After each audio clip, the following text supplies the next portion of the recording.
Marami ang kinikilig ngayon sa bagong tambalan ng Janine Gutierrez at Jericho Rosales dahil sa kanilang teleseryeng The Lavender Fields.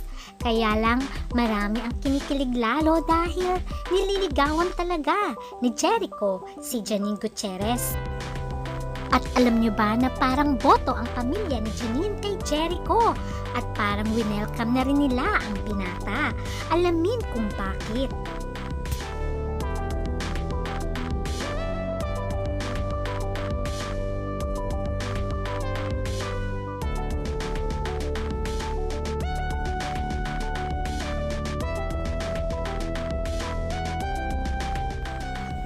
Marami rin talagang nagkakagusto kay Jericho Rosales nang wala pa siyang asawa dahil isa itong heartthrobs. Kaya naman ay marami rin ang nagsasabi na bagay naman sila ni Janine. Tinuring si Janine na rising star ngayon. Kaya naman ay wini-wish na mga fans na sila na lang din ang magkatuluyan.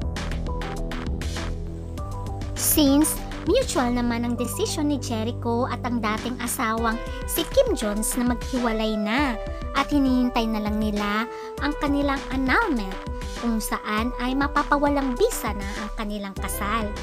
Pero in fairness sa kanilang dalawa ay good friends pa rin silang dalawa ni Kim.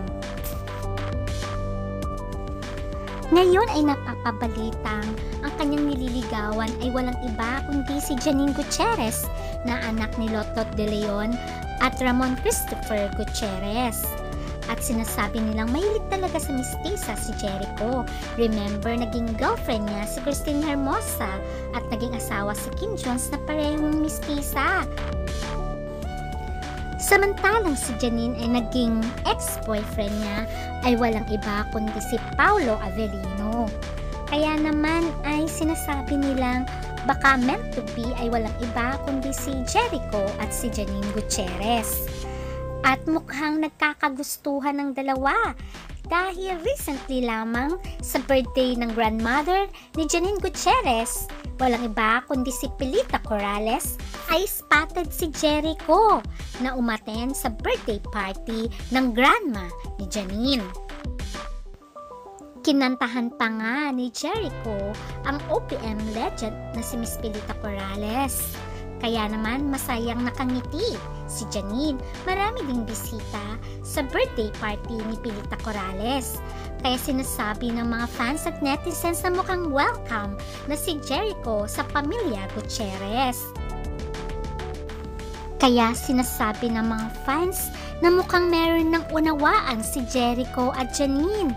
Dahil kung hindi naman gusto ni Janine si Jericho ay bakit niya pa iniimbita ito sa okasyon ng kanilang pamilya. Kaya feeling ng mga fans ay meron ng unawaan si Janine at Jericho. Sino naman ang hindi magmamahal kay Janine? She's amazing person, very sweet, very kind, very funny, and very dedicated good actress. Ayon pa kay Echo. Since pareho naman silang single, sabi ng mga fans ay bagay naman talaga sila.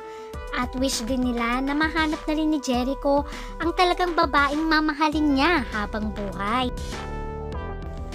At ganun din ang wish ng mga fans kay Janine Gutierrez. Deserve naman ito ang lalaking magmamahal sa kanya. Kaya naman, hoping na sila na in the end. Hanggang sa muli, bye!